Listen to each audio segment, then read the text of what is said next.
Hello दोस्तों, कैसे हैं आप लोग। आशा करते हैं आप लोग अच्छे होंगे। राजस्थान एपीओ में SC/ST एक्ट के लिए ये वीडियो बहुत इंपॉर्टेंट है, इसीलिए ये वीडियो मैं लेके आया हूँ। इसको मैंने शॉर्ट फॉर्म में, कंसाइज फॉर्म में बना दिया है। इसको एक बार पढ़ लोगे, राजस्थान एपीओ में इससे बाहर क्वेश्चन नहीं जाएंगे और आपको याद भी हो जाएंगे। बिल्कुल शॉर्ट फॉर्म में बना दिया। एक बार आप बेयर एक्ट उठा लेना और एक बार मेरे ये नोट्स पढ़ना, दोनों में अंतर आप समझ जाओगे। तो आइए शुरू करते हैं SC/ST एक्ट। तो सबसे पहले SC और ST एक्ट कब का है ये जान लो। ये कब का, 1989 का है। इसका सन जरूर याद कर लेना, कब का है, 1989 का। तो इसको पढ़ने से पहले सबसे पहले क्या पढ़ेंगे, सबसे पहले मैं किसी भी एक्ट का प्रियम्बल पढ़ते हैं, प्रस्तावना पढ़ते हैं। प्रस्तावना में क्या कहता है, प्रस्तावना मतलब अत्याचार का निवारण। अब अत्याचार का निवारण का मतलब आप क्या, SC/ST के प्रति जो अत्याचार होता है उसको निवारण करने के लिए, उसको दूर करने के लिए SC/ST एक्ट को बनाया गया। तो ये प्रियम्बल का, इसका, इस एक्ट का मुख्य उद्देश्य एक क्या हो गया, अत्याचार को निवारण करना। दूसरा क्या हो गया, ट्रायल के लिए जो SC/ST एक्ट के प्रति, जो SC/ST सदस्यों के प्रति जो अपराध होता है उनका ट्रायल, उनके ट्रायल के लिए एक विशेष न्यायालय, स्पेशल कोर्ट बनाया गया। एक अनन्य विशेष न्यायालय, यहाँ विशेष छूट गया, जोड़ लेना, अनन्य विशेष न्यायालय, एक्सक्लूसिव स्पेशल कोर्ट बनाया गया। अब विशेष न्यायालय सोच रहे हो कि विशेष न्यायालय, अनन्य विशेष न्यायालय, ये दोनों क्या होता है। तो विशेष न्यायालय का मतलब होता है, जैसे मान लो कोर्ट ऑफ सेशन है, वो और भी मैटर देख रहा है, उसको SC/ST के मामले भी दे दिया गया कि ये कोर्ट SC/ST के मामले भी देखेगा, तो उसे क्या कहते हैं, स्पेशल कोर्ट कहते हैं। लेकिन अनन्य विशेष न्यायालय किसे कहते हैं, अनन्य विशेष न्यायालय, एक्सक्लूसिव स्पेशल कोर्ट किसे कहते हैं, ऐसा न्यायालय जैसे कोई मान लो कोर्ट ऑफ सेशन है, उसको केवल दे दिया गया कि आप ओनली और केवल आप क्या SC/ST के मामले ही देखोगे, तो उसे अनन्य विशेष न्यायालय कहते हैं। ये अनन्य विशेष न्यायालय कब जोड़ा गया है, इसको जोड़ा गया 2015 के एक्ट द्वारा 2016 में जोड़ा गया। ठीक है, ये विशेष न्यायालय और अन्य विशेष न्यायालय को कब जोड़ा गया, 2015 के एक्ट से 2016 में जोड़ा गया। ये याद कर लेना, ये पूछ सकता है। और क्या कहता है, और इसमें क्या होता है, तो जो SC/ST व्यक्ति है, जिसके प्रति SC/ST व्यक्ति के प्रति अपराध किया, तो जिसके प्रति अपराध हुआ उसको क्या कहते हैं, पीड़ित। तो पीड़ित कैसे होना चाहिए, SC/ST वर्ग का होना चाहिए। ठीक है, इसी तभी उसे पीड़ित कहेंगे इस एक्ट के तहत। जो SC/ST का सदस्य होगा उसी को पीड़ित कहेंगे। उसको क्या करना, उसको राहत देना, इस एक्ट का क्या काम है, उसको राहत प्रदान करना, उसके पुनर्वास की व्यवस्था करना। पुनर्वास की व्यवस्था मतलब रिहेबिटेशन की व्यवस्था करना। उसके रिहेबिटेशन मतलब उसके रहन सहन, उसका जो समाज में जो उसके प्रति अपराध हुआ उसको सुधारने के लिए उसको रिहेबिलिटेट किया जाएगा, उसको पुनर्वासित किया जाएगा। ठीक है, ये काम होगा इस एक्ट का। तो इस एक्ट का क्या होगा, अत्याचार को मिटाना होगा जो SC/ST के प्रति हो रहा है। ट्रायल के लिए एक विशेष न्यायालय या अनन्य विशेष न्यायालय स्थापित करना होगा और पीड़ितों को राहत देना होगा और उनके पुनर्वास की व्यवस्था करना होगा। इतनी चीजें हो गई, इसको याद कर लेना। प्रस्तावना इतना तैयार हो गया। अब आप आ जाओ चैप्टर 1। चैप्टर 1 कहाँ से कहाँ है, ये प्रारंभिक है, प्रिलिमिनरी है। और इसकी धारा क्या है, 1 से 2, 2 ही धारा इसमें है, लेकिन दूसरी धारा इसकी बहुत बड़ी है। दूसरी और तीसरी धारा इस एक्ट की सबसे बड़ी है। अगर दूसरी और तीसरी धारा से क्वेश्चन पूछना है। और एक चीज़ और आप जान लीजिए, राजस्थान एपीओ में पूरा SC/ST एक्ट नहीं पढ़ना है, उसमें केवल धारा 1 से लेकर 9 तक पढ़ना। ये बात दिमाग में रख लेना, पूरा SC/ST एक्ट मत पढ़ना इसी वजह से। ठीक है, चलो आइए हम शुरू करते हैं सेक्शन 1। सेक्शन 1 क्या कहता है, सबसे पहले इस सेक्शन इसको कहते हैं, इस सेक्शन 1 को क्या कहते हैं, संक्षिप्त नाम, विस्तार और प्रारंभ। तो इसका संक्षिप्त नाम क्या होगा, SC/ST एक्ट 1989। संक्षिप्त नाम तो आप ले लोगे। पहले ये जम्मू कश्मीर में नहीं लागू था, लेकिन 31 अक्टूबर 2019 से ये क्या हो गया, ये जम्मू एंड कश्मीर में भी लागू हो गया। प्लस एक चीज़ और जान लेना, ये ये जो बता रहा हूँ ये दोनों डेट बहुत इंपॉर्टेंट है, इसको याद कर लेना, 10 बार रट लेना। 11 सितंबर 1989 को एक्ट संसद से पास हुआ। कब पास हुआ? 11 सितंबर 1989 को पास हुआ, राजीव गांधी का टाइम था उस समय, ठीक है। और ये 30 जनवरी 1990 को लागू हुआ। 30 जनवरी 1989 में बना है, 11 सितंबर 1989 को बना है, 30 जनवरी 90 से लागू हुआ। ये याद कर लेना, 30 जनवरी, ठीक है, जनवरी बिल्कुल आखिरी में, 26 जनवरी के बाद, अगले साल जो 26 जनवरी पड़ी थी उसके बाद, 1990 की 26 जनवरी के बाद ये लागू हुआ, यानी कि 30 जनवरी को लागू हुआ, और 11 सितंबर को ये एक्ट पास हुआ था संसद से। अब आ जाओ नेक्स्ट क्वेश्चन। नेक्स्ट धारा क्या कहता है? धारा 2। धारा 2 में क्या बताया गया? परिभाषा बताई गई। आप देखो, ये आप बेयर एक्ट खोल लेना और देख लेना मैंने किस तरह इसको कंसाइज फॉर्म में करके लिखा है, ठीक है, वो देखा करना। तो अब पहले सबसे पहले याद करो किस किस धारा में क्या क्या चीज़ें दी गई हैं। तो 21A ये क्लाज भी याद रख लेना, एग्जाम में पूछता है कि किस क्लाज में एट्रोसिटी दिया। अत्याचार को आ से अत्याचार होता है, तो चाहे ए कहो चाहे एट्रोसिटी कहो, तो एट्रोसिटी जैसे आएगा, अत्याचार जैसे आएगा, 21A, ए मतलब एट्रोसिटी का आगे का ए ले लोगे तो 21A हो जाएगा। अब अत्याचार क्या होगा? धारा 3 के अंतर्गत जो अपराध दिया गया वह अपराध अगर किया जाता तो उसे क्या कहते हैं? अत्याचार। देखो अत्याचार क्या कब माना जाएगा? जब SC ST का कोई सदस्य है। और धारा 3 में जो 29 प्रकार के अपराध दिए, धारा 3 में कितने?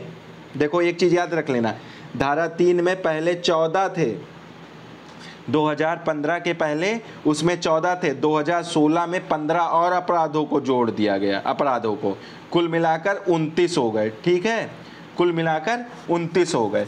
तो अब धारा 3 में 29 प्रकार के अपराधों को दिया गया। तो 29 प्रकार के जो अपराध हैं, अगर वो किसी SC ST के सदस्य के साथ किया जाता है, व्यक्ति के साथ किया जाता है, तो उसे एट्रोसिटी, उसे अत्याचार माना जाएगा। ये दिमाग में बैठा लेना। नेक्स्ट आ जाओ क्वेश्चन 1B में क्या दिया? कोड। अब C है, CODE कोड है, कोड को C के एक पहले चले और B में, तो 21B में क्या हो जाएगा? अब C से कोड शुरू होता है, C से कोड शुरू होता है, लेकिन इसमें एक चीज कम कर दो तो B हो जाएगा। तो कोड कहाँ दिया? 21B में कोड दिया। अब कोड का मतलब क्या होगा? CRPC, अर्थात जहां पर शब्द संहिता इस अधिनियम में दे, उसका मतलब CRPC 1973 होगी। इस संहिता में कहीं भी अगर इस क्या बोलते हैं एक्ट में कहीं भी अगर कोड दिया, संहिता दिया, तो उसका मतलब क्या होगा? CRPC 1973। अब आप आ जाओ नेक्स्ट क्या होता है? डिपेंडेंट, आश्रित किसे कहते हैं? तो 1BB, BB भी तो आश्रित होती है, ऐसे भाई कोई बुरा नहीं मानेगा, मैं याद करने के लिए बता रहा हूँ। 1BB, BB क्या होती है? आश्रित होती है। तो 1BB मतलब आश्रित, BB आश्रित, तो ऐसे करके याद कर लेना। BB क्या होती है? आश्रित होता है, पति पे आश्रित होती है, तो 1BB मतलब आश्रित हो गया। इसको कब जोड़ा गया है ये याद कर लेना, 2015 के एक्ट से 2016 में। ये पूछ सकता, आश्रित पूछ सकता है, तो 2015 के एक्ट से 2016 में जोड़ा गया है। अब इसका क्या होगा? डिपेंडेंट, इसको क्या कहते हैं? डिपेंडेंट कहते हैं। तो अगर डी भी लिखोगे, अगर मान लो नहीं याद हो रहा तो डिपेंडेंट लिखते हो, आश्रित को डिपेंडेंट, तो डी को उल्टा कर दोगे तो बी हो जाएगा, और एक बी और लिख दोगे तो क्या हो जाएगा? 21BB में आश्रित हो गए परिभाषित। अब क्या कहता है? आश्रित का मतलब क्या? पीड़ित, जिनकी सहायता या भरण पोषण करता है। मतलब क्या? जिसके प्रति अपराध हुआ है उसे पीड़ित कहेंगे, और पीड़ित के आश्रित कौन कहे जाएंगे? जिनकी वो सहायता करता है, जिनकी वो क्या कहता है? जिनका वो मेंटेनेंस करता है, जिनको वो सपोर्ट करता है, जिनको वो सपोर्ट करता है पीड़ित, जिनका वो मेंटेनेंस करता है, उसको क्या कहेंगे? पीड़ित कहेंगे। तो इसमें दो चीज, सहायता को गोला कर लेना, और भरण पोषण। जो व्यक्ति जिसकी सहायता से रह रहा है वो उसका क्या होगा? आश्रित होगा। और जो व्यक्ति जिसका भरण पोषण कर रहा है, जिस व्यक्ति का भरण पोषण कर रहा है वो भी, और उस पे आश्रित, पीड़ित पे जो आश्रित है, ठीक है, तो वो आश्रित के अंतर्गत आएंगे। अब इसके अंतर्गत कौन कौन आएंगे वो देख लो। पति या पत्नी। अगर पति पीड़ित है तो पत्नी आश्रित हो जाएगी, अगर पत्नी पीड़ित है तो पति आश्रित हो जाएगा, ठीक है। बालक हो जाएगा, ठीक है। आश्रित कौन हो जाएगा? बालक हो जाएगा। माता पिता हो जाएंगे, भाई बहन, इतने लोग आश्रित में आएंगे। ये याद कर लेना, क्वेश्चन पूछ सकता है। पति पत्नी, बालक, भाई बहन, माता पिता। तो इसको सीधा करके देखो, पहले माता पिता याद कर लो, कोई जरूरी है क्रम में याद करो, उसमें दिया था पहले माता पिता। माता पिता से क्या आएगा? बालक आएगा।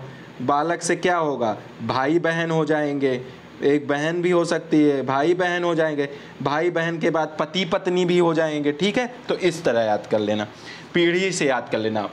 माता पिता, फिर बालक, बालक की एक बहन हो गई, तो बहन, बालक बड़ा हुआ तो उसकी एक पत्नी हो गई, ठीक है। तो बालक को बीच में रख लेना, चाइल्ड को बीच में रख के, चाइल्ड के क्या? माता पिता, फादर मदर होंगे ही। चाइल्ड की सिस्टर होगी, चाइल्ड की वाइफ होगी, ठीक है।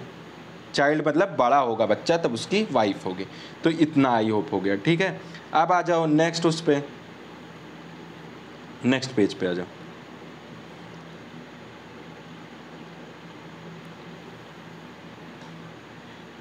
अब ये आता है 1BC।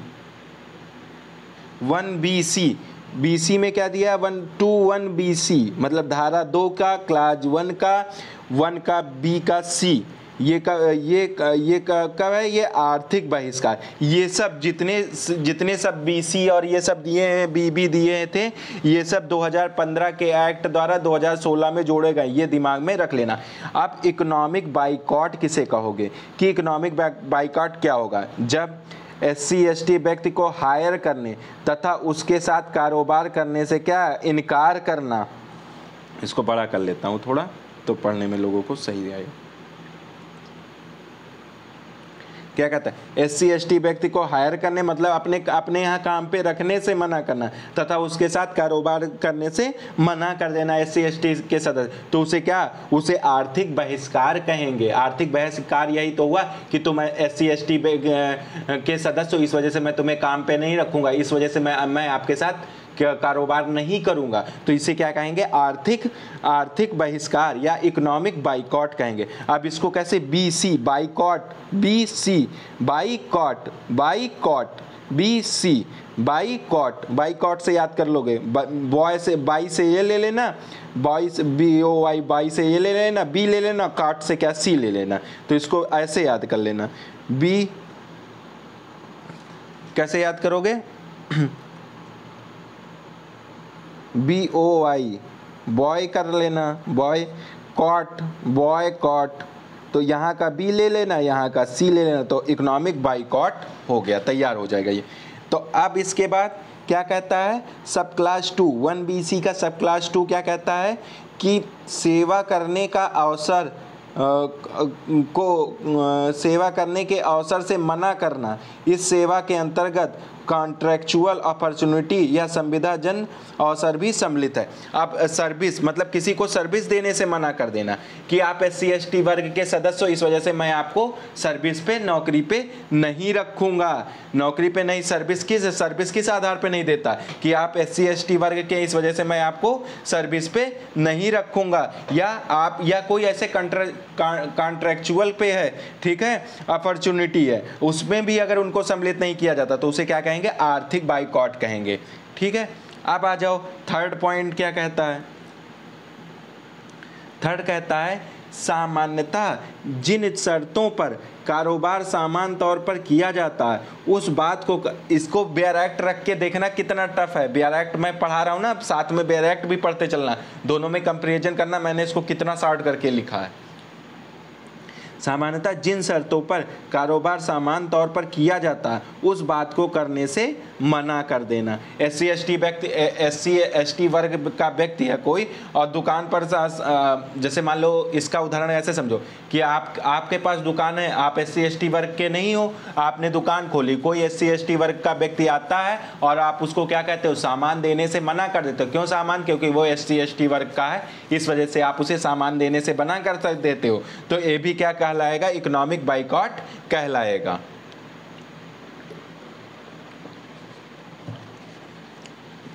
सामान्यतः जिन शर्तों पर कारोबार सामान्य तौर पर किया जाता है, मतलब दुकान खुली है, सामान्य शर्त क्या है, दुकान खुली है, कोई आएगा हम सामान देंगे, लेकिन उस बात को करने से वो मना करता है। अब मान लो वो सामान SC ST वर्ग के सदस्य का लोग सामान मांगता है, लेकिन वो दुकान से देने से मना कर देता है, तो ये इकोनॉमिक बाइकआउट हो जाएगा।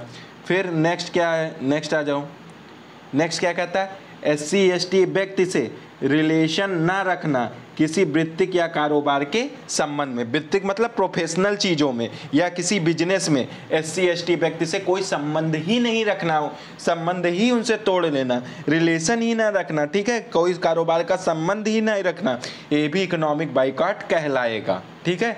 कोई प्रोफेशनल, जैसे मान लीजिए आप एडवोकेट हैं, तो आपका आप जूनियर अपना रख रहे हो, तो आप ये देख रहे हो कि SC ST वर्ग का नहीं है, मैं इसे जूनियर नहीं रखूंगा, ये SC ST वर्ग का, मैं इसे जूनियर नहीं रखूंगा। आप क्या कर रहे हो, प्रोफेशनल कार्य है आपका ये, और इसमें अगर आप कोई ऐसा कार्य कर रहे हो तो और उनसे रिलेशन आप नहीं रख रहे हो, तो इसे क्या कहेगा, इकोनॉमिक बाइकआउट कहा जाएगा, ठीक है। तो इतनी चीज़ें इकोनॉमिक बाइकआउट की समझ में आ गई। अब आप आ जाओ नेक्स्ट धारा पे। अब क्या है 1BD, अब BD कैसे, एक ESC है,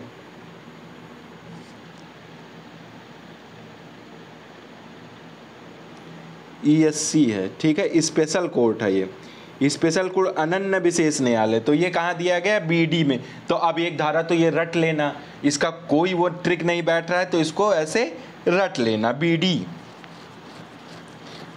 अब ऐसे ही याद कर लेना यार कि अनन्य विशेष न्यायालय का जज क्या, BD पीता, सॉरी ये मैं केवल मजाक में याद करने के लिए बता रहा हूँ, ठीक है, कि जिससे आपको याद हो जाए, इसलिए, बाकी और इसका मेरा कोई सेंस नहीं है ये कहने का, ठीक है।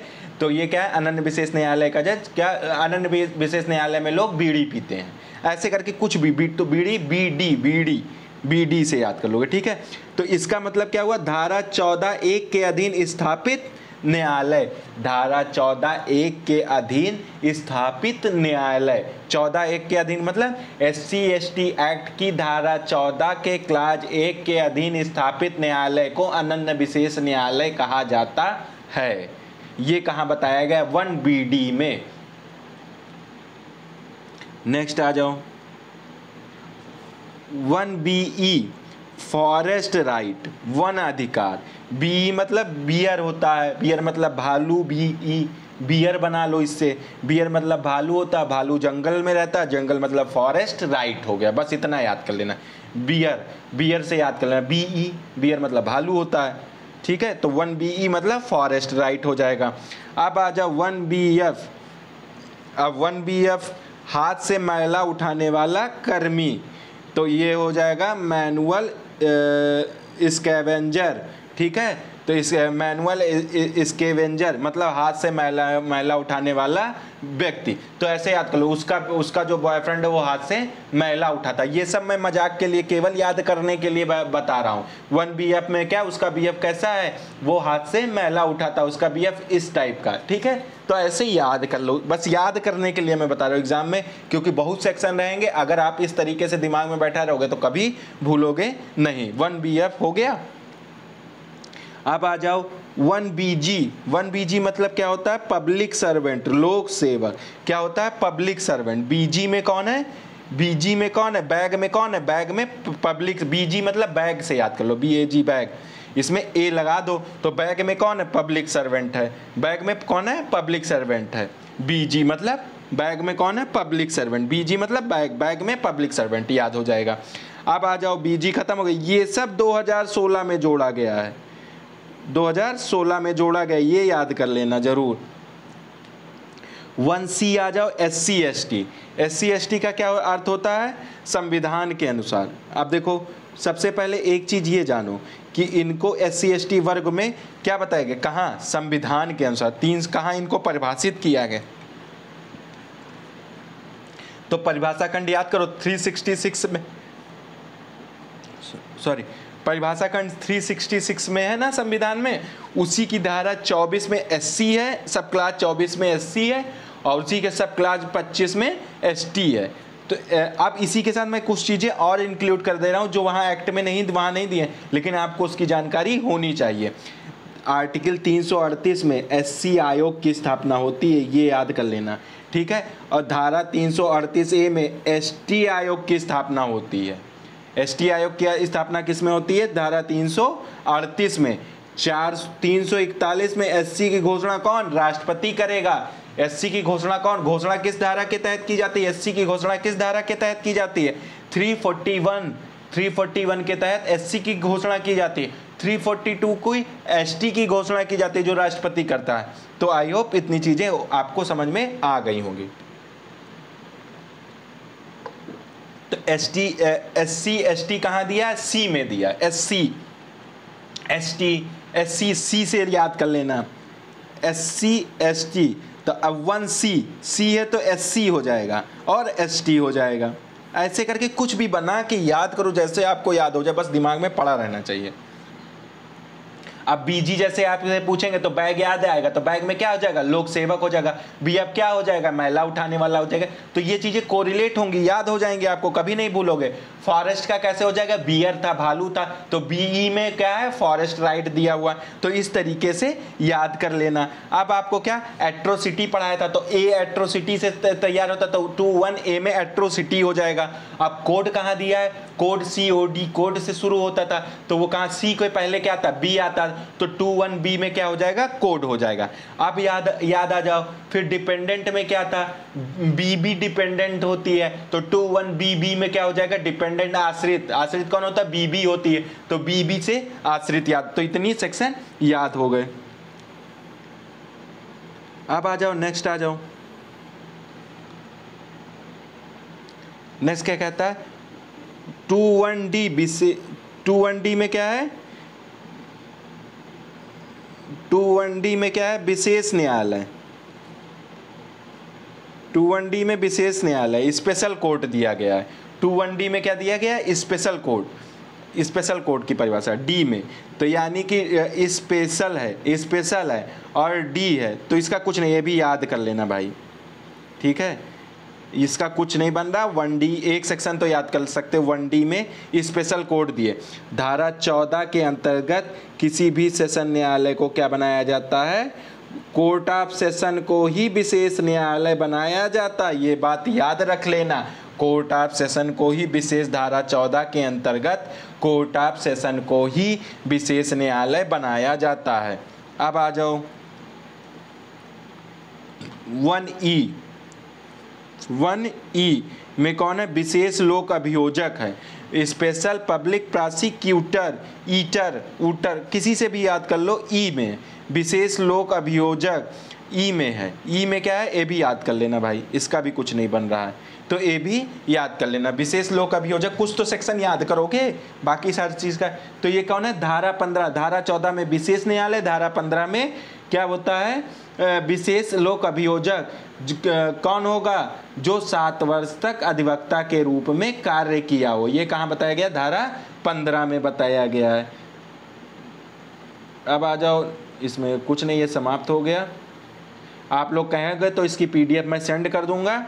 आप अपना नंबर PDF सेंड कर दूंगा, आप मुझे मैसेज कर दीजिएगा, तो मैं उस पर एक WhatsApp ग्रुप डाल दूंगा, उस पर मैं सारी PDF डाल दिया करूंगा। मैसेज कर देना आप लोग। नेक्स्ट आ जाओ, विशेष न्यायालय। देखो, विशेष न्यायालय जैसे पढ़ोगे, उसी के बाद विशेष लोक अभियोजक भी पढ़ लेना तुरंत। जैसे विशेष न्यायालय तो SC ST पढ़ोगे, SC ST हो गया। उसी के बाद SC के बाद विशेष न्यायालय आता है, तो C के बाद D आता है, D के बाद E आता है। अब आ जाओ नेक्स्ट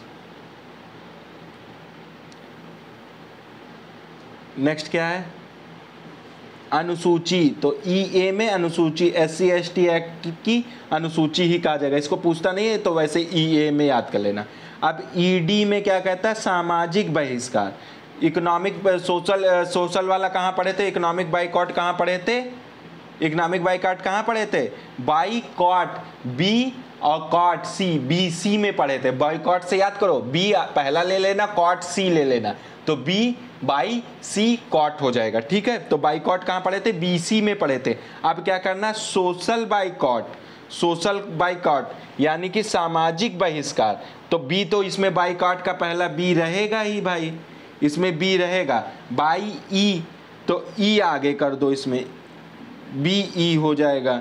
सोशल बाइकॉट, ठीक है, बाई ई बी कर दो, बाई को ई बी कर दो। ठीक है, तो इसमें क्या है? रूढ़िगत सेवाओं तथा सामाजिक संबंधों से एससी एसटी के व्यक्ति को अलग रखना। मतलब ये क्या है? कोई रूढ़िगत सेवाएं कोई दे रहा है, उसमें ये रोक लगा देना कि इसमें एससी एसटी वर्ग का व्यक्ति सेवा नहीं दे सकता। उनसे सामाजिक संबंध नहीं बनाना, उनको अपने घर बुलाना नहीं, उनके साथ बात नहीं करना, उनके साथ खेलना कूदना नहीं। वो एससी एसटी वर्ग का व्यक्ति है उसके साथ, तो इसे क्या कहेंगे? सोशल बाइकॉट कहेंगे। इसे क्या कहेंगे? सोशल बाइकॉट कहेंगे। नेक्स्ट आ जाओ, 1EC। 1EC में कौन है? विक्टिम। विक्टिम में सी आ गया और ई आ गया। ई, आई को ई बना दो, बिंदी हटा दो तो ई हो जाएगा। वी को 0 कर दो, बी को 0 कर दो और उसके बाद आई बचा और सी बचा। आई को ई बना सकते हो बिंदी हटा के, तो ई सी। ई सी में क्या हो जाएगा? पीड़ित हो जाएगा। ई सी में क्या हो जाएगा? पीड़ित हो जाएगा। ऐसा व्यक्ति जो क्या है? एससी एसटी की धारा 21C। अब सी में क्या था? 21C में क्या पढ़ाया था? याद करो 21C में सी हर बार कर रहा हूँ, सी एससी एसटी। ठीक है, 21C, तो जहाँ 21C आया समझना एससी एसटी। तो यानी कि एससी एसटी एक्ट की धारा 21C के अंतर्गत आता हो, तो ऐसा व्यक्ति क्या होना चाहिए? एससी एसटी की जो परिभाषा है उसके अंतर्गत, यानी कि 24 और 25, 366 का सब क्लास 24, 366 का सब क्लास 25 जो आर्टिकल है जो संविधान में दिया उसके अंतर्गत आता हो। ठीक है, तथा उसके प्रति अपराध किया गया हो, तो ऐसे व्यक्ति के प्रति अपराध किया गया हो तथा ऐसा अपराध निम्नवत हो। ऐसा अपराध कैसा हो? वो निम्नवत, वो बताया गया नीचे कौन कौन से अपराध उनके प्रति किए जाएंगे, तब वो विक्टिम कहलाएगा। शारीरिक रूप से उसके प्रति कोई अपराध किया जाता, नंबर 1। फिर उसके ऊपर मानसिक मेंटल कोई वो अपराध किया जाता है, मेंटल कोई पीड़ा दी जाती है, मनोवैज्ञानिक साइकोलॉजिकल कोई उसके ऊपर इफेक्ट डाला जाता है तो भी ये अपराध की श्रेणी में आ जाएगा। इमोशनल उसके ऊपर कोई इमोशनल उसके ऊपर भावात्मक कोई प्रभाव डाला जाता है वो भी अपराध के अंतर में। धनीय यानी कि मनी से संबंधित अगर कोई उसको हानि पहुंचाता है तो भी अपराध की श्रेणी में आएगा। संपत्ति से संबंधित कोई हानि पहुंचाता है तो भी वो किसके अपराध की श्रेणी में आ जाएगा और वो व्यक्ति पीड़ित कहलाएगा। तो अब नेक्स्ट आ जाओ, नेक्स्ट क्या कहता है? तथा अब पीड़ित में कौन आएंगे? ये तो पीड़ित हो गया, तथा पीड़ित के व्यक्ति में और आएंगे। एक तो जिसके प्रति डायरेक्ट अपराध हुआ वो व्यक्ति पीड़ित हो गया। दूसरे कैटेगरी में कौन कौन से आएंगे पीड़ित में? उस व्यक्ति के रिलेटिव नातेदार भी आएंगे पीड़ित में, ये याद कर लेना। कौन आएंगे? रिलेटिव्स आएंगे। उसके विधिक संरक्षक भी आएंगे, लीगल गार्जियन भी आएंगे। उसके विधिक वारिस लीगल हेयर्स भी आएंगे, विधिक वारिस भी आएंगे पीड़ित में। अब आ जाओ, नेक्स्ट आ जाओ। नेक्स्ट कहता है 1ED। 1ED में किसको है? ई से एविडेंस का किसका लिया जाता है? साक्षी से एविडेंस लिया जाता है। ई से एविडेंस याद करो, एविडेंस किससे लिया जाता है? साक्षी से लिया जाता है। एविडेंस किसका होता है? साक्षियों का भी परीक्षा होती है, साक्षियों की भी एग्जामिनेशन होता है। साक्षी भी विटनेस होता है, एविडेंस देता है। तो साक्षी क्या देता है? एविडेंस देता है। तो ईडी, एविडेंस ईडी हो जाएगा। ईडी कौन? ईडी मतलब साक्षी, एविडेंस। एससी एसटी के अपराध की परिस्थितियों से परिचित होगा। साक्षी कौन होगा? जो एससी एसटी व्यक्ति के प्रति अपराध किया है उस अपराध से अगर वो परिचित होगा तो वो साक्षी माना जाएगा। उस अपराध की अगर जानकारी रखता हो तो वो साक्षी माना जाएगा। जो अपराध किया गया उसका आवश्यक क्या रखता हो? आवश्यक ज्ञान रखता हो तो वो माना जाएगा साक्षी। दस्तावेज अगर कोई प्रस्तुत करता है उन चीज़ों से संबंधित तो वो साक्षी माना जाएगा। पीड़ित खुद भी साक्षी हो सकता है। ये खूब इंपॉर्टेंट है, ये क्वेश्चन बना के पूछ सकता है राजस्थान में, क्या पीड़ित व्यक्ति साक्षी हो सकता है? हाँ, पीड़ित व्यक्ति साक्षी हो सकता है। 1ED में बताया गया। ये इतनी चीज़ें मैंने 60 किताब उठा के देखना कितना डायरेक्ट उठा लेना और देखना कितना टफ है, इसको मैंने बहुत कंसाइज फॉर्म में, बहुत छोटे फॉर्म में कर दिया, जितनी आसानी से ये मैं पढ़ा दे रहा हूँ। फिर आ जाओ नेक्स्ट 1F में जो शब्द परिभाषित नहीं है उनको क्या मिलता है? ये कहता है जो शब्द यानी कि जो SC/ST एक्ट में परिभाषित नहीं है उनको इंपोर्ट किया जाएगा, उनको उधार लिया जाएगा। कहाँ से उधार लिया जाएगा? IPC में अगर उसकी परिभाषा दी गई तो वहाँ से उधार ले लिया जाएगा, CRPC में अगर उसकी परिभाषा दी गई है तो वहाँ से इंपोर्ट कर लिया जाएगा, वहाँ से उधार ले लिया जाएगा। इंडियन एविडेंस में अगर वो परिभाषा दी गई है तो उसको यहाँ से उधार ले लिया जाएगा। और SC/ST एक्ट में उसका मतलब वही समझा जाएगा जो IPC CRPC एविडेंस में उस परिभाषा का मतलब दिया हुआ है। अगर उसकी परिभाषा यहाँ नहीं दी है, SC/ST एक्ट में नहीं दी है तो अब आ जाओ 1F तक हो गया, 1F तक हो गया। अब आ जाओ नेक्स्ट, आ जाओ नेक्स्ट क्या कहता है? 2, तो 2 सेक्शन 2 का सब धारा 2 है, सब सेक्शन 2 है। 2 का सब सेक्शन 2 क्या कहता है? अगर किसी स्थान पर कोई स्थानीय विधि है तो SC/ST एक्ट को उस स्थानीय विधि के निर्देश के अनुसार लागू किया जाएगा। तो ये हो गया आपका डिफिनीशन क्लास समाप्त हो गया। अब आप आ जाइए नेक्स्ट उस पे आ जाइए। अब आ जाइए आप धारा 2 तक आपका समाप्त हो गया। अब आ जाओ चैप्टर अध्याय 2 पे। 2 धारा समाप्त हुई, उसके बाद दूसरा चैप्टर शुरू हो गया।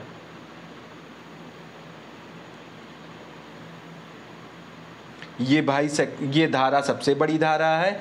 इसको पढ़ने से पहले बहुत दिमाग को संतुलित कर लेना, बिल्कुल दिमाग सही रख लेना, क्योंकि इससे एक ना एक क्वेश्चन RGS में राजस्थान APO में जरूर आएगा। तो दिमाग को संतुलित रख के इसको पढ़ना। अध्याय 2 अत्याचार के अपराध, मतलब अत्याचार एट्रोसिटी के अपराध कौन कौन से अपराध एट्रोसिटी में या अत्याचार के अंतर्गत आएंगे? वो 29 अपराध हैं, 29 अपराध हैं टोटल 29 को इसी धारा 3 में पढ़ना है। 14 पहले थे और 15 2016 के बाद जोड़े गए हैं। तो आइए शुरू करते हैं। इस दिमाग को शांत कर लेना, खोल लेना, फिर पढ़ना। अगर दिमाग नहीं खुला हुआ तो बंद कर देना, मोबाइल मत देखना, नहीं तो मेरी मेहनत खराब हो जाएगी, कुछ समझ में आएगा नहीं, फिर कहोगे मुझे समझ में ही कुछ नहीं आ रहा। दिमाग शांत होगा, बैठ के पढ़ लेना।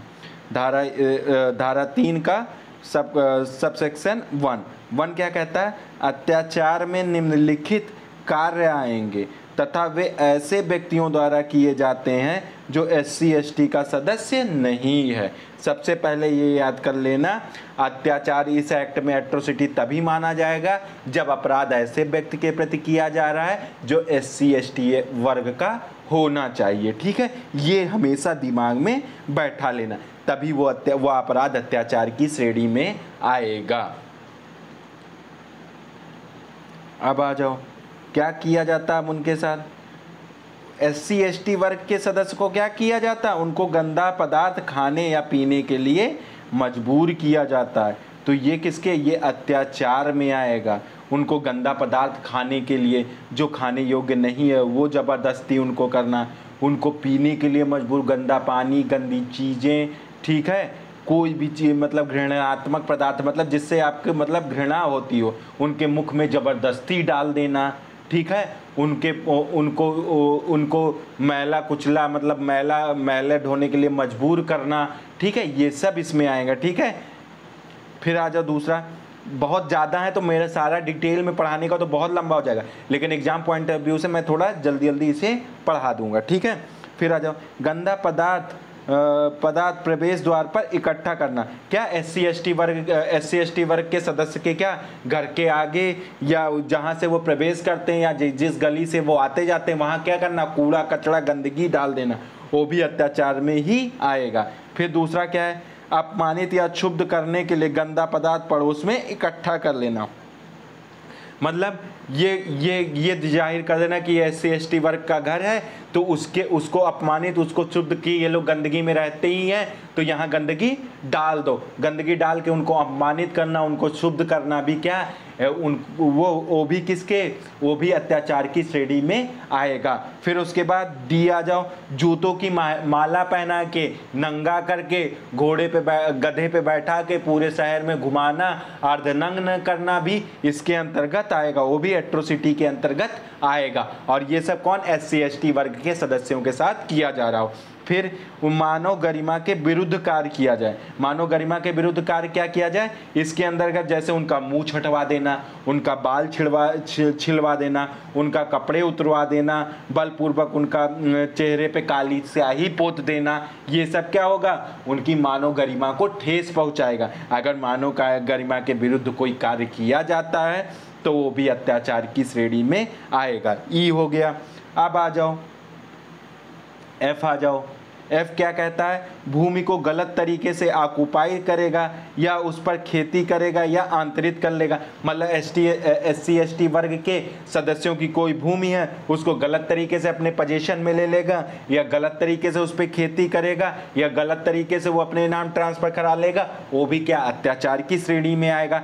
ये बेयर एक्ट उठाना, पढ़ना, देखना मैं कितनी आसान भाषा में, एक बार बेयर एक्ट उठा के जरूर पढ़ लेना।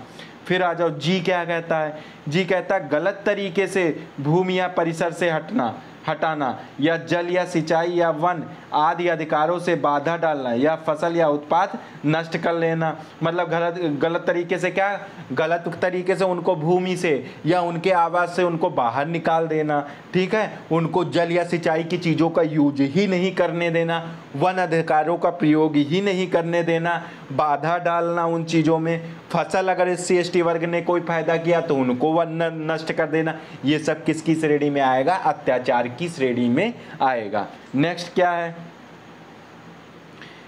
H क्या है, H में क्या है, बलात्श्रम कराना या कराने के लिए तैयार करना, बलात्सम कराना या कराने के लिए तैयार। अब तैयार कैसे करना, जबरदस्ती उनको मारना पीटना, मारपीट के बेगार कराना उनसे, ठीक है, बंधुआ मजदूर के रूप में उनसे कार्य करवाना, ठीक है, उनको जबरदस्ती करना कि नहीं तुमको ये कार्य करना ही पड़ेगा। तो ये सब क्या कहे, ये सब बलात्श्रम द्वारा कार्य करने का होगा, ठीक है। आई आ जाओ, आई क्या कहता है, मानव या पशु शव को उठाने या कब्र खोदने के लिए विवश करना। अगर कोई SC/ST वर्ग का व्यक्ति कह देता है कि मैं ये मानव का जो शव है या पशु का शव है, ये सब मैं नहीं उठाऊंगा, मैं कब्र नहीं खोदूंगा, और अगर जबरदस्ती आप कराते हो तो भी अत्याचार की श्रेणी में वो आएगा।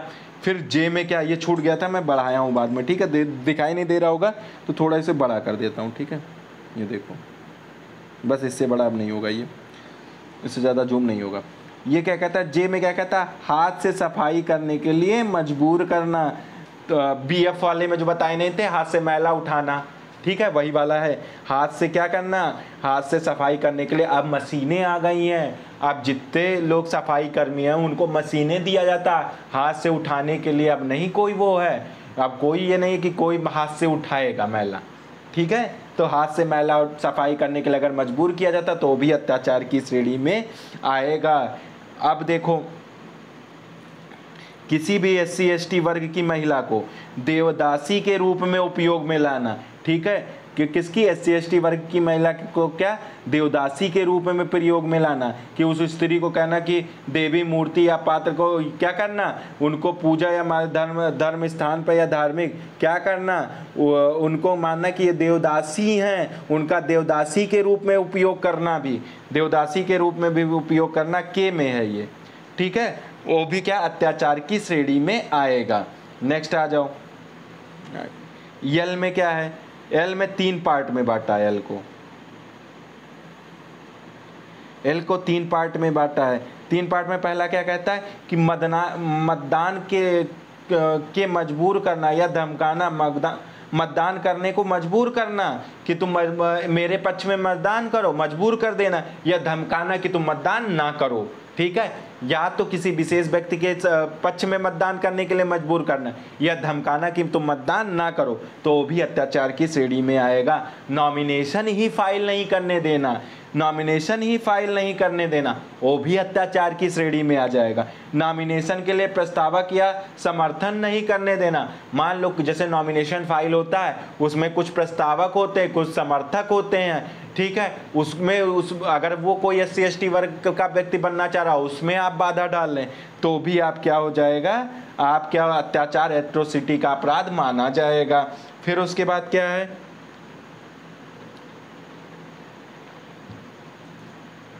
पंचायत या नगर पालिका के अध्यक्ष या सदस्य को धमकाना या कार्य में बाधा पहुंचाना। मान लो पंचायत का कोई पंचायत में प्रधान है, तो वो SC ST वर्ग का है, तो उसको जबरदस्ती धमकाना, तब भी आपके ऊपर ये अत्याचार का आरोप लगाया जा सकता है। कोई नगर पालिका में कोई चेयरमैन है या क्या बोलते हैं वहाँ के सदस्य है SC ST, अगर आप उसको उसकी कार्य में बाधा पहुँचाते हो, उसको धमकाते हो, तो भी वो अत्याचार की श्रेणी में आएगा। ठीक है, नेक्स्ट आ जाओ। M हो गया, ये M था, M था, ये N है। ठीक है, इसमें मतदान है।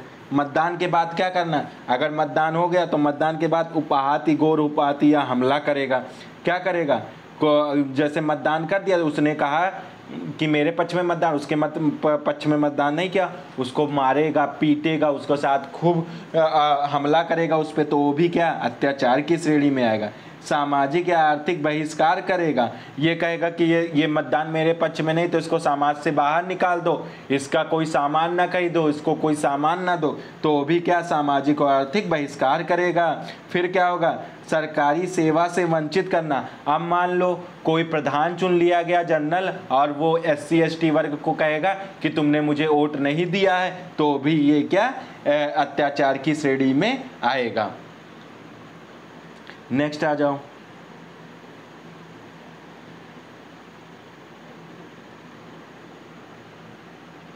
बहुत बड़ा इसमें 29 अपराध है, बोरियत हो रही होगी, लेकिन एक भी मत छोड़ना, मैं एक भी नहीं छोड़ा हूँ, एग्जाम में इसी से आएगा। अगर ये सब छोटे छोटे माइनर एक्ट सही कर ले जाओगे तो हो जाएगा राजस्थान APU में। ठीक है, बाकी IPC CRPC एविडेंस सबका रटा रहता है।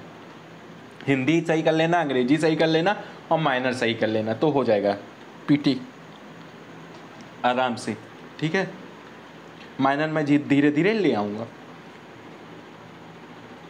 अब आ जाओ, ओ में क्या दिया, किसी विशेष व्यक्ति के लिए मतदान करना या ना करने के लिए मजबूर करना, ये भी क्या आएगा, अत्याचार की श्रेणी में आएगा। क्या करना, उस SC ST वर्ग के प्रति क्या गलत वाद करना, गलत डांडिक कार्रवाई करना भी अत्याचार की श्रेणी में आएगा। लोक सेवक को गलत सूचना देना जिससे SC ST के लोगों को परेशान किया जाए, मतलब पुलिस में गलत सूचना दे दिया जाए जिससे क्या वो SC ST वर्ग को पुलिस परेशान करे, तो वह व्यक्ति जो गलत सूचना देता वो भी क्या माना जाएगा, उसने एट्रोसिटी का अपराध किया है, अत्याचार का अपराध किया है। पब्लिक प्लेस पे क्या करना, अपमानित करना, अभित्रास करना, अपमानित करना और क्या करना, अभित्रास करना उसको। ठीक है, अब आ जाऊं, इंसल्ट करना।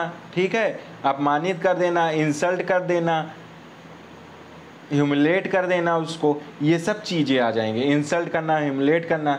फिर उसके बाद एस में क्या, जाति के नाम के आधार पर क्या गाली गलौज करना। जाति के नाम के आधार पे क्या, मतलब SC ST वर्ग है तो उसके नाम से गाली गलौज करोगे, वो भी अत्याचार की श्रेणी में आएगा। नेक्स्ट आ जाओ, जो जिस मूर्ति या फोटो या किसी रंगचित्र को जो SC ST लोग वर्ग मानते, जैसे भीमराव अंबेडकर की मूर्ति हर चौराहे पे लगी है, उस मूर्ति को अगर आप नष्ट करते हो तो वो भी अत्याचार की श्रेणी में आएगा। ठीक है, गौतम बुद्ध जी हैं, अगर उनकी किसी प्रतिमा को या किसी चित्र को, ज्योतिबा फूले हैं, अगर उनकी किसी चित्र को या प्रतिमा को अगर आप नष्ट करोगे तो भी एट्रोसिटी के अंतर्गत आएगा। फिर आ जाओ, यू में क्या है, शब्दों द्वारा या लिखकर या बोलकर या शत्रुता या घृणा या वैमनस्य की भावना को प्रकट करना, शब्दों द्वारा क्या करना, बोलकर शत्रुता करना या घृणा करना या उनके साथ वैमनस्य की भावना को प्रकट करना कि हम आपसे घृणा करते हैं, हम आपसे वैमनस्य लगते हैं, हम आपसे शत्रुता रखते हैं, तो भी वो क्या होगा, अत्याचार की श्रेणी में आएगा। SC ST वर्ग के दिवंगत व्यक्तियों का अनादर करना। अब मान लो भीमराव अम्बेडकर नहीं है, भीमराव अम्बेडकर जी नहीं है, तो उनका क्या बोलते हैं, उनका सम्मान न करना, उनका अनादर करना, वो भी अत्याचार की श्रेणी में आएगा। फिर आ जाओ W में 2 क्लास है, 1 और 2। तो W के 1 क्लास में क्या, स्त्री को स्पर्श, मतलब SC ST वर्ग की कोई स्त्री है उसको इस आशय से स्पर्श करता है कि क्या, उसको लैंगिक प्रकृति के रूप में प्राप्त कर सके, सहमति प्राप्त कर सके, इसलिए उसको तो भी अत्याचार की श्रेणी में आएगा। और लैंगिक प्रकृति के शब्द का प्रयोग करना, कोई कार्य करना या कोई अंग विच्छेद जेस्चर दिखाना, SC ST व्यक्ति को क्या, किसी शब्द का प्रयोग करना जिससे वो लैंगिक शब्द के नेचर उससे जागृत होते हों, या कोई जेस्चर दिखाना या कोई पोस्चर दिखाना जिससे क्या बोलते हैं, लैंगिक नेचर का क्या बोलते हैं पता चलेगा। ठीक है, वो भी क्या बोलते हैं, किसकी श्रेणी में आएगा, एट्रोसिटी की श्रेणी में आएगा। फिर X में क्या, जलाशय या जल स्रोतों को गंदा करना, मतलब जहाँ से SC ST वर्ग के लोग पानी भरते हैं या पानी लाते हैं उनको क्या कर देना, गंदा कर देना, वो भी एट्रोसिटी के अंतर्गत आएगा। फिर कस्टमरी राइट का प्रयोग ना, SC ST वर्ग के जो कस्टमरी राइट हैं उनको प्रयोग ना करने देना भी अत्याचार की श्रेणी में आएगा। ठीक है, कस्टमरी राइट है, वो भी घोड़े पे बैठ के जाना चाहते हैं, आप घोड़े से उनको उतरवा देते हो गलियों में, तो वो भी एट्रोसिटी में, वो भी अत्याचार के अंतर्गत आएगा। अब आ जाओ Z में, गृह ग्राम निवास स्थान छोड़ने पर मजबूर करना, मतलब उनको क्या, गृह, उनका अपना घर, उनका ग्राम या निवास स्थान छोड़ने के लिए उनको मजबूर कर देना, ये भी एट्रोसिटी के अपराध के अंतर्गत आएगा।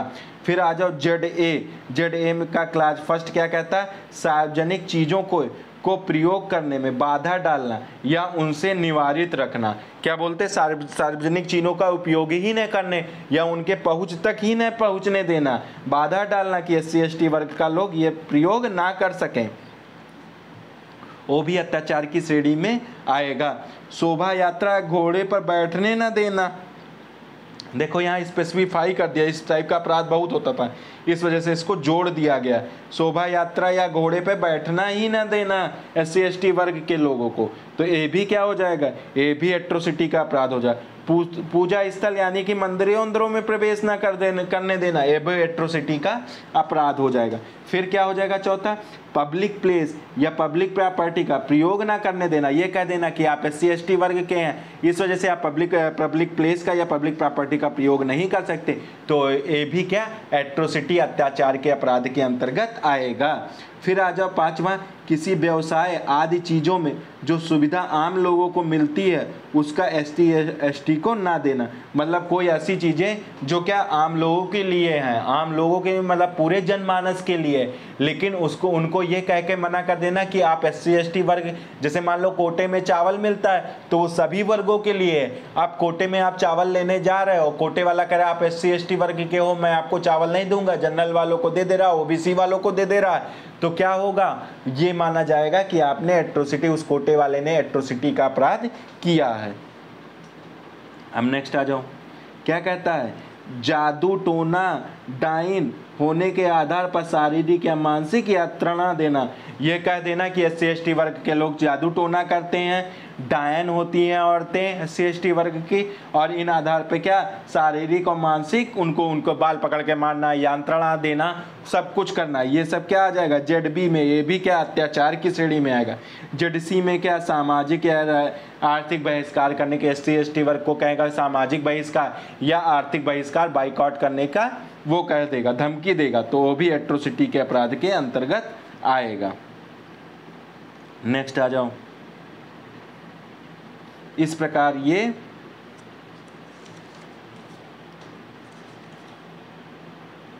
अत्याचार क्या था वो हो गया।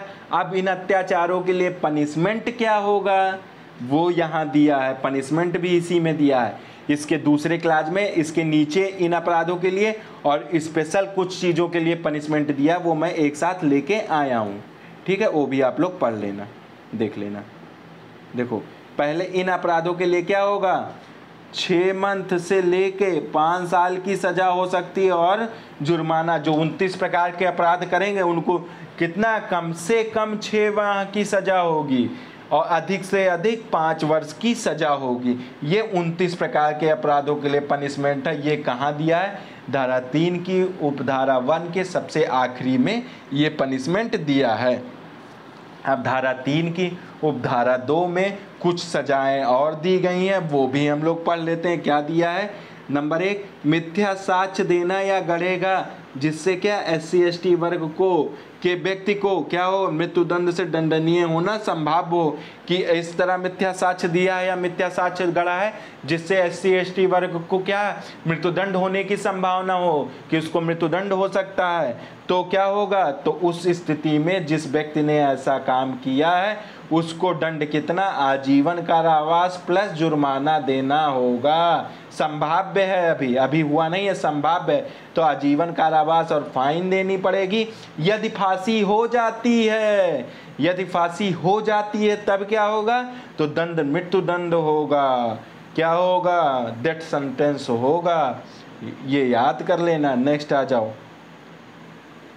यदि 7 वर्ष का कैसा साक्ष्य दिया है या साक्ष्य गढ़ा जिससे 7 वर्ष से अधिक का कारावास, 7 वर्ष से अधिक का कारावास हुआ हो, उसको कितना, 7 वर्ष से अधिक का कारावास हुआ हो, तब क्या होगा, तो दंड 6 मंथ से लेकर 7 वर्ष से अधिक का हो सकेगा। 7 वर्ष से अधिक का हो सकेगा। मिनिमम तो 6 मंथ होगा और मैक्सिमम 7 वर्ष तक हो सकता है या 7 वर्ष से ज़्यादा हो सकता है, जिस प्रकार का वो अपराध होगा। और क्या होगा, फाइन होगा। ये हो गया। अब आ जाओ नेक्स्ट, आ जाओ नेक्स्ट। कौन सा प्रकार का अपराध है, ये भी देख लो। SC/ST की संपत्ति को रिष्ट नुकसान पहुंचाता है, रिष्ट मतलब नुकसान पहुंचाता है, तो क्या होगा, 6 माह की सजा और 7 वर्ष, 6 माह से लेके मिनिमम कितना, 6 माह की सजा होगी, मैक्सिमम 7 वर्ष की होगी अगर रिष्ट करोगे उसकी संपत्ति को, और जुर्माना होगा। ये याद कर लेना, ये सब बहुत इंपॉर्टेंट है। यही सब पनिशमेंट पूछेगा, ये दिमाग में याद कर लेना। रिष्टी वाले में सजा बढ़ जा रही है, 7 साल हो जा रही है। मृत्युदंड वाले में अगर उस संभाव्य है तो आजीवन कारावास हो जा रहा, अगर संभाव्य नहीं उसको मृत्युदंड दे दिया जा रहा है तो कितना हो जाएगा, आजीवन कारावास हो जाएगा। ठीक है, और 7 वर्ष से अधिक है तो मिनिमम कितना हो जाएगा, 6 माह हो जाएगा। अधिकतम हम भी 6 माह, ठीक है, सही है, मिनिमम 6 माह हो जाएगा और अधिकतम 7 वर्ष से भी ज़्यादा हो सकता है। अब आ जाओ चौथा, आप आ जाओ चौथा क्या कहता है, SC/ST के पूजा के स्थान पर मानव आवास पर क्या करना, रिष्टी करना। क्या करना, SC/ST के पूजा के स्थान पर मानव आवास पर क्या करना, या तो SC/ST वर्ग का किसी पूजा के स्थान पर रिष्टी कर देना, या उसके आवास को नुकसान पहुंचा देना, या उसके पूजा स्थल को नुकसान पहुंचा देना। तो कितना, आजीवन कारावास और जुर्माना। अगर पूजा का स्थान नष्ट कर रहे हो या उसका आवास नष्ट कर रहे हो, तो आजीवन कारावास और जुर्माना होगा। नेक्स्ट आ जाओ। नेक्स्ट क्या है, SC/ST के शरीर या संपत्ति के प्रति IPC के तहत अपराध करता है जिसमें सजा 10 वर्ष से अधिक की है। अगर क्या होता है, SC/ST के प्रति ऐसा अपराध करता है जिसमें IPC में अपराध का दंड क्या है, 10 वर्ष से ज़्यादा का है, तो वो किससे, आजीवन का रहे। आप देखो यहाँ दंड बढ़ गया, इसी वजह से इस एक्ट का काम आएगा। अगर कोई ऐसा अपराध है जो IPC में 10 साल की सजा है, लेकिन वह अपराध अगर SC/ST वर्ग के व्यक्ति के प्रति कर दिया जाता, अब वो SC/ST के एक्ट की इस धारा से, कौन सी धारा, 3 के 2 के सब क्लास किसमें, 5 में 2 के सब क्लास 5 से गवर्न होगा, जिसमें आजीवन कारावास और जुर्माने से, अब वो 10 वर्ष से दंडित नहीं किया जाएगा, अब वो आजीवन कारावास और जुर्माने से दंडित किया जाएगा। तो ये हमेशा याद रख लेना कि जब भी आप किसी SC ST वर्ग के व्यक्ति के प्रति अपराध करोगे तो आपको हो सकता है खतरा, आपको हो सकता है जो दंड IPC में दिया हो उससे ज़्यादा दंड आपको दिया जा सकता है। ठीक है, सॉरी। अब नेक्स्ट आ जाओ। नेक्स्ट क्या है? 5A है। ठीक है, ये क्या है? SC ST एक्ट की अनुसूची में जो अपराध दिया है अगर उसको किया जाता है, यानी कि इसके जो अभी पीछे अनुसूची पढ़ना, बेयर एक्ट रखे हो, प्लीज़ मेरी बात मानो, बेयर एक्ट रख के पढ़ा करो, ये चीज़ें मेरी नोट कर लो कॉपी पे, बहुत काम आएगी। SC ST की अनुसूची में जो अपराध दिया गया है अगर उनको किया जाता है, यानी कि जो पीछे अनुसूची दी गई है इसके, अगर उनमें उनके अंतर्गत जितने अपराध बताए गए अगर वो अपराध किए जाते हैं तो वो कैसे IPC के अधीन जो दिया उनका दंड किसके, IPC के अधीन जो दंड दिया गया उसके तहत दिया जाएगा। अब आ जाओ नेक्स्ट क्या कहता है? मिथ्या साक्ष्य या गलत साक्ष्य की क्या सूचना देता है। मतलब क्या? मिथ्या साक्ष्य तो किसके धारा IPC के तहत दंडित होगा। लोक सेवक कोई अपराध करता है, अगर लोक सेवक अपराध करता है चाहे जो, तो उसकी सजा 1 वर्ष से कम तो होगी ही नहीं, 1 वर्ष से कम, और जो भी उस अपराध के लिए दंड हो वहां तक उसकी सजा हो सकती है। तो आई होप इतनी चीजें आपको समझ में आ गई होंगी। अब आ जाओ नेक्स्ट पेज पे। सेकंड लास्ट पेज है आज का, फिर इसके बाद SC ST खत्म हो जाएगा। जितना राजस्थान APO में आता उतना मैंने ख़त्म कर दिया आज एक लेक्चर में पढ़ा के। ठीक है, तो पढ़ लेते हैं। सेक्शन 4 कर्तव्य उपेक्षा के लिए नेग्लिजेंस के लिए दंड क्या होता है। ठीक है, अब निगलेक्ट करना किसी चीज़ को, ड्यूटी को ही निगलेक्ट कर रहा है, क्या कर रहा है?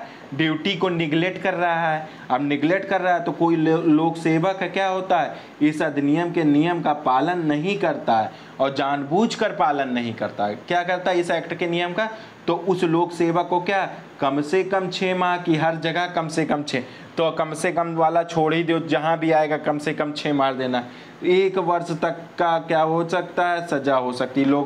लोक सेवक अगर जानबूझकर इस एक्ट का पालन नहीं कर रहा तो उसको अधिकतम 1 वर्ष की सजा हो सकती है। मिनिमम 6 माह ही इस एक्ट में मारना, तो हर जगह मिनिमम छोड़ दो, मैक्सिमम याद करो, 1 वर्ष तक की सजा हो सकेगा। अब आ जाओ नेक्स्ट। लोक सेवक का क्या ड्यूटी है? वो इन्फॉर्मेशन, अगर कोई सूचना दी जाती है, कोई सूचना देने आता है और मौखिक रूप से सूचना देने आता है तो लोक सेवक का यह कर्तव्य उस सूचना को लिखे और उस सूचना को क्या सूचना दाता को पढ़ के सुनाए। ठीक है,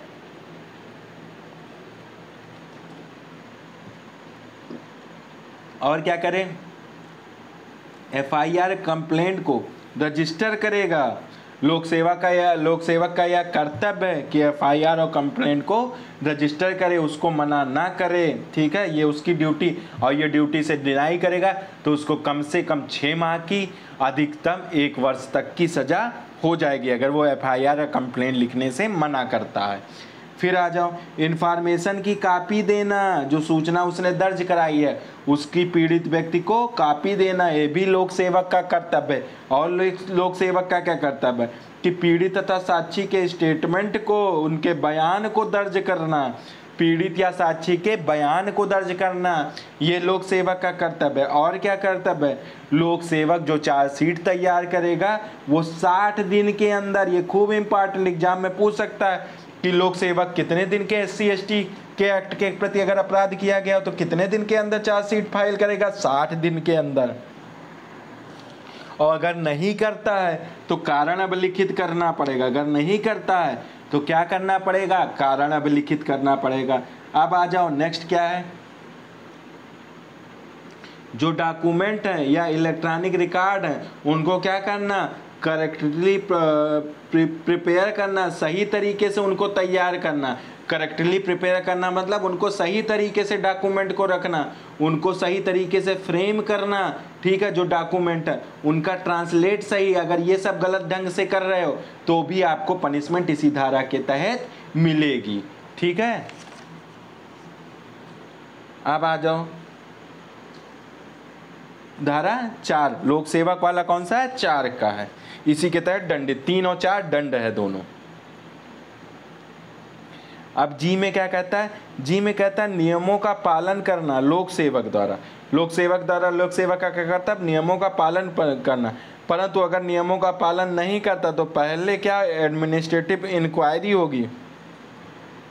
अब देखो क्या है, लोक सेवक का ये होना चाहिए वो नियमों का पालन करे। अगर वो नहीं होता तो उनके प्रति क्या, उनको सजा दी सकती है, लेकिन सजा तभी दी जा सकती है जब तक, एक चीज़ याद रख लेना, जब तक उनका एडमिनिस्ट्रेटिव इंक्वायरी नहीं हो जाता तब तक उनको सजा नहीं दी जाएगी। कब तक सजा नहीं दी जाएगी, जब तक उनका एडमिनिस्ट्रेटिव इंक्वायरी नहीं हो जाती तब तक सजा नहीं दी जाएगी। प्रशासनिक जांच होगी, फिर उनके खिलाफ मुकदमा। यही इसी धारा का बचाव लेते हैं लोक सेवक। वो कहेंगे पहले अब इंक्वायरी होगी तो अपने डिपार्टमेंट में इंक्वायरी होगी, डिपार्टमेंटल इंक्वायरी तो कौन दोषी को, बहुत कम लोगों को दोषी ठहराया जाता है। नेक्स्ट आ जाओ, अब आ जाओ, ये उपधारा 3 है, 4 की उपधारा 3 है।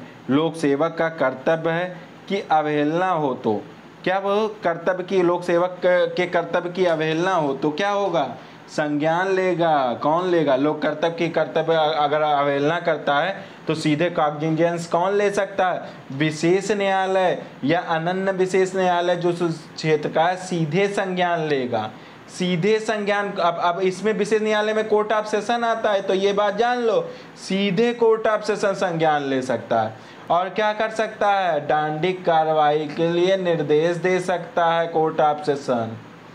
अब आ जाओ धारा 5 में। धारा 5 क्या कहता है, धारा 5, पहले अपराध के लिए दोष सिद्ध हो चुका है तथा पुनः दूसरे अपराध के लिए भी दोष सिद्ध किया जाता है तो अब उसको क्या, दंड बढ़ा हुआ मिलेगा। एक बार उसने SC/ST का अपराध किया, फिर दो अपराध, ये कहाँ, धारा 5 में बताया गया, ये इंपॉर्टेंट है।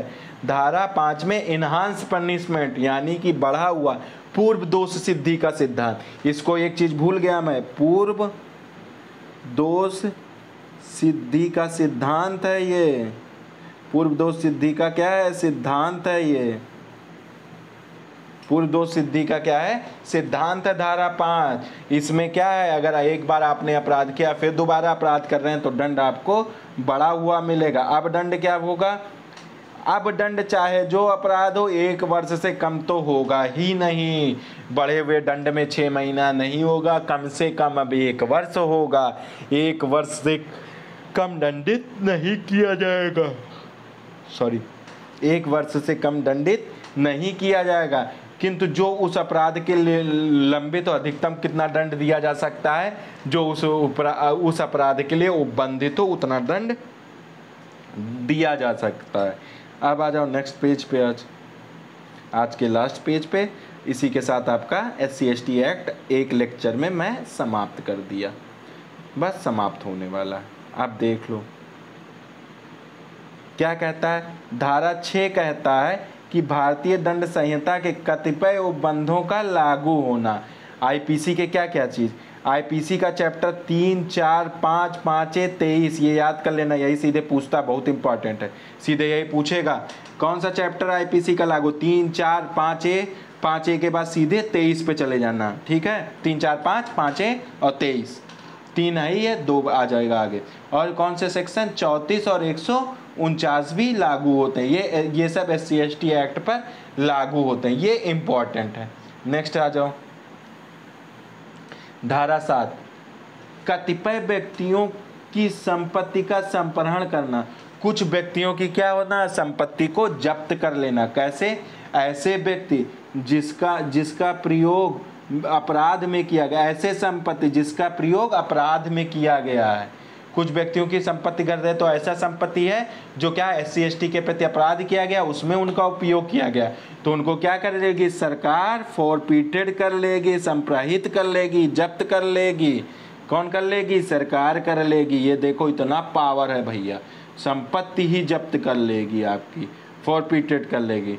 और वो संपत्ति चाहे मूवेबल हो चाहे इनमूवेबल हो, कोई दिक्कत नहीं, चाहे मूर्त हो चाहे अमूर्त हो, कोई दिक्कत नहीं होगी। नेक्स्ट आ जाओ, और क्या कर सकता है, संपत्ति का कुर्क भी किया जाना। तो संपत्ति का कुर्क कहाँ दिया, 7 के सब क्लास 2 में कुर्क याद कर लेना। कुर्की कहाँ दिया है, SC/ST एक्ट में ऐसे क्वेश्चन बना के पूछेगा, SC/ST एक्ट में कहाँ कुर्की दिया, तो 7 के सब क्लास 2 में दिया है। नेक्स्ट आ जाओ, धारा 8 अपराधों के बारे में उपधारणा, प्रिजम्पशन आ गया, अनुमान। अब ये न्यायालय क्या अनुमान लगाएगा उसके बारे में धारा 8 में, अपराधों के बारे में न्यायालय क्या अनुमान लगाएगा, क्या प्रिजम्पशन करेगा, क्या अनुमान लगाएगा, वो कहाँ बताया गया है, धारा 8 में बताया गया है।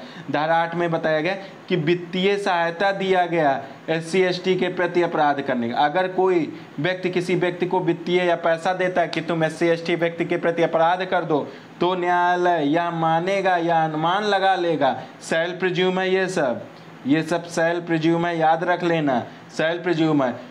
अपराध का दुष्प्रेरण, उस व्यक्ति ने क्या दुष्प्रेरित किया है उस व्यक्ति को, यानी कि अपराध का दुष्प्रेरण होगा। नेक्स्ट आ जाओ,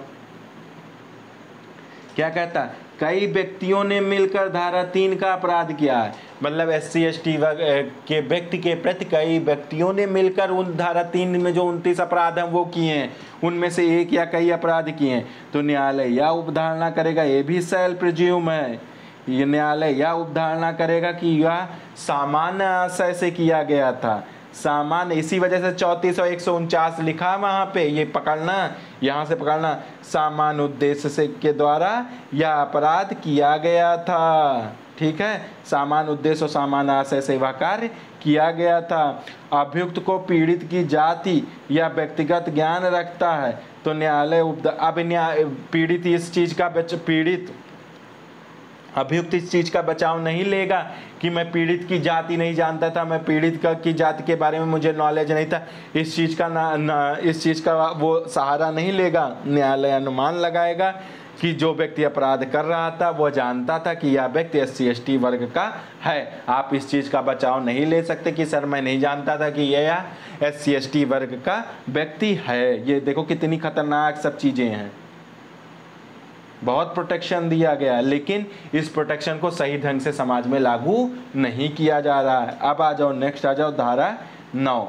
धारा 9 क्या कहता है, आज का लास्ट सेक्शन, ये चीज़ याद रखो, APO में 1 से लेके 9 तक ही आता है राजस्थान में, बाकी फर्जी पढ़ने से कोई मतलब नहीं है, यही 9 तक पढ़ लेना और ये सही से पढ़ लेना, इतनी बड़ी है। ठीक है, शक्तियों का प्रदान किया जाना, शक्ति कौन प्रदान करता है, राज्य सरकार द्वारा किसी भी अधिकारी को किसी भी अधिकारी को पुलिस की सभी शक्तियां प्रदान कर सकता। कौन कर सकता, राज्य सरकार। क्या करने के लिए, अपराध को निवारण करने के लिए, SC/ST के प्रति जो अपराध हो रहा है उसको निवारित करने के लिए, या किसी केस को या ग्रुप ऑफ केस, किसी मतलब कई केसेस हैं उनको क्या करने के लिए, उनको निपटाने के लिए भी किसी अधिकारी की नियुक्ति राज्य सरकार कर सकता है धारा 9 में। तो बस ये आज के लिए इतना समाप्त हो गया। अगर आपको मेरी मेहनत अच्छी लगी तो प्लीज़ दोस्तों में अपने इसको शेयर कर दीजिएगा, लाइक और सब्सक्राइब कर दीजिएगा। मेरी मेहनत अगर आपको अच्छी लगी, आप लोग लाइक सब्सक्राइब या शेयर कर देते हैं तो और भी और भी मेहनत करने का मन लगता है। ठीक है, ओके, थैंक यू।